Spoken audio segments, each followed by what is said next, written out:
haƙƙin shi ya ki kula da haƙƙin mu Allah ya isa Allah ka yi mana haƙƙi kuma Allah ka tara mu ranar tashi alƙiyama kuma Allah ka yi mana haƙƙin mu. Speaker, ake irin wannan ba daidai ba ne gaskiya. Mun zo ne don mi magana ba. Da speaker nan mun zo ne don mi magana don wannan haka zaɓe mu har ƙarfe 6 saboda ka daga hannu ba mu dama mi magana. Kullum haka ake mana a cikin gidan sai mu daga hannu ba za ba mu dama mi magana ba don haka aka zaɓe mu.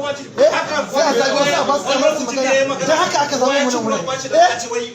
Ba don haka aka zaɓe mu a kan wannan wurin ba. Sai ana mu yi magana. Sai a ba kowa ya magana mu a hana mu yi magana. Ba mu da yanci ne ba za mu ma ke ba. Wannan an shayi man shi a gidan nan. An shayi mana shi a gidan nan.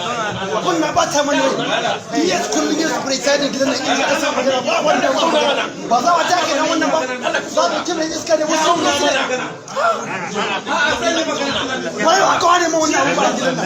Wai ba ka ne mu ne ba. Za mu take ba. Kuma mun ci tsakanin wani da wani. Za mu take ya kawo gidan nan.